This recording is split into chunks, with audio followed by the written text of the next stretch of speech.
My name is Dorothee Royal Hadinger, and I'm the host of OrganicNation.tv. My name's Mark Boyer. I'm the cameraman and one of the producers of OrganicNation.tv.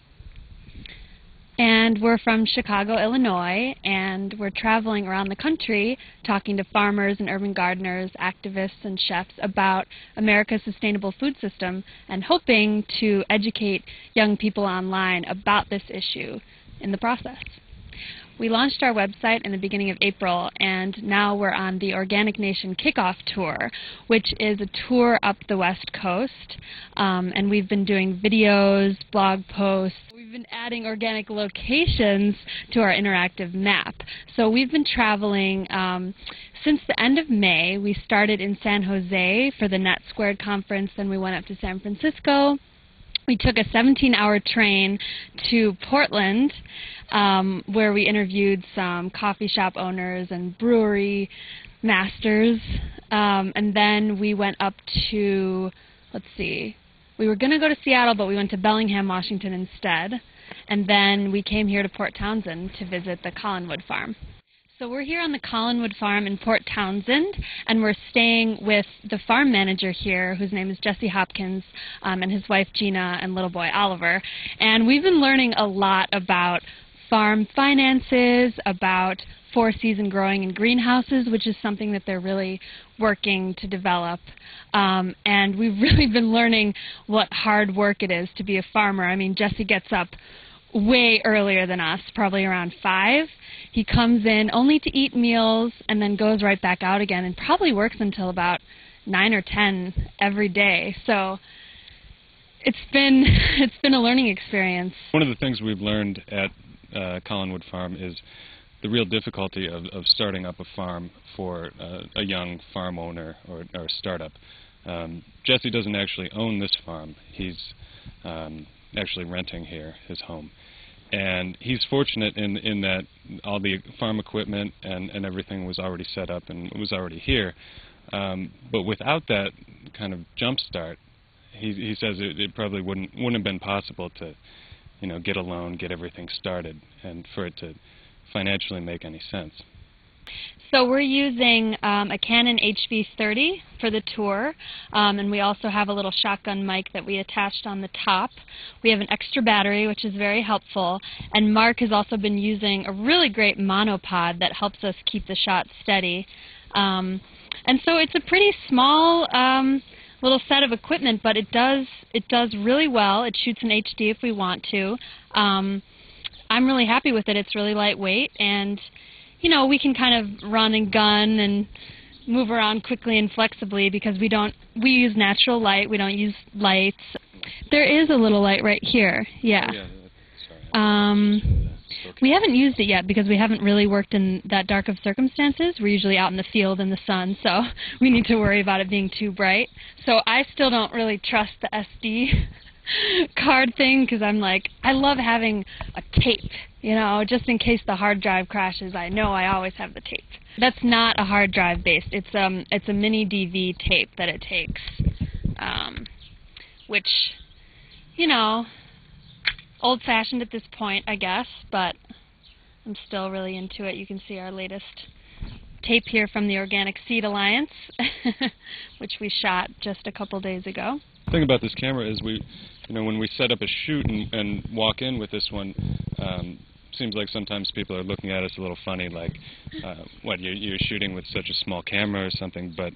Are you guys professional, or...? Yeah, but the beauty of it is, I mean, it allows such easy mobility. You can practically fit this thing in your pocket, and it shoots in HD, and it shoots just gorgeous video. I end up doing most of the editing. I edit on a MacBook Pro, and I edit on Final Cut Express. For what we're doing, Final Cut Express pretty much has all the things we need. I mean, ideally, I'd use Pro, but I don't even know if my laptop really has enough memory at this point to be able to use Final Cut Pro. So we're kind of on the go, so we just use the laptop. I use a travel hard drive and edit on Final Cut Express. So one of the biggest challenges of editing on the road and uploading videos while we go is that we need to find internet connections that are fast enough to upload to Vimeo and YouTube without timing out and without it taking like 5 hours. So what we've ended up doing is finding the cafes with the quickest Wi-Fi. We've been using the library in Port Townsend to upload because we've gotten a pretty good connection there.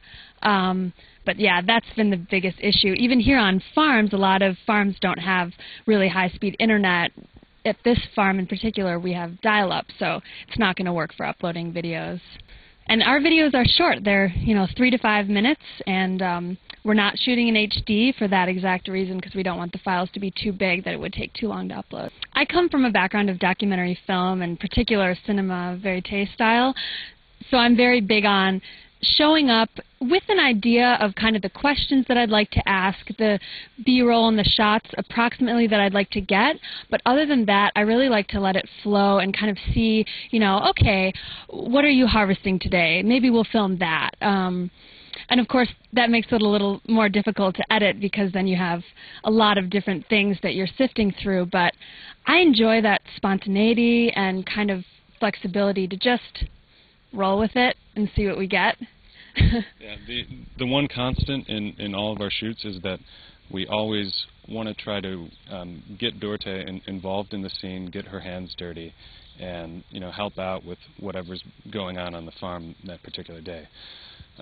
So we went to a CSA in East Aurora, New York, in one of our first shoots, and we got Dorte on the back of a tractor planting tomatoes. Out here yesterday, we were out in the field planting some squash. Didn't actually get video of that, but we also went out and went over to Sequim, Washington, and we're picking some spinach with some guys from the Organic Seed Alliance a couple of days ago. So we try to get her involved in the farm work as much as possible. Yeah, I want to help our viewers feel like they're here and that they're kind of learning things with me. I'm kind of a total city girl myself, so I don't even really know how to keep a flower bed alive. So it's all a learning experience for me, and at the same time, I'm hoping that our viewers can kind of relate and feel like, okay, we're not preaching at them, we're not telling them, you have to eat organic food. It's more like, we're here, we're learning about the issues, and we hope that you can experience it with us in a way. We're at the beautiful historic lighthouse in Port Townsend, and this is one of the most beautiful places that we've visited so far on the tour. I mean, the weather has been impeccable in Port Townsend, just sunny with a nice cool breeze. Really ideal for shooting outside at all the farms that we've been visiting. And yeah, I really like it here. So this is the OrganicNation.tv business card. We made it with a stamp and a stencil, and we have the U.S. map. So we started our journey in Chicago, Illinois, right about here, and then we headed over to Buffalo, New York for a shoot at an organic farm. Then we flew all the way over to San Jose, California, traveled up to San Francisco, took a 17-hour train up to Portland. Then we headed up to Bellington, Washington by the border, and now we are over on the coast in Port Townsend, Washington. And later we're hoping to hit the South, hit the rest of the Midwest, and then take a tour all the way up the East Coast, up to Maine. So thanks so much. I'm Dorte with OrganicNation.tv. I will see you next time I'm in Port Townsend, and if not, catch us on the web at OrganicNation.tv.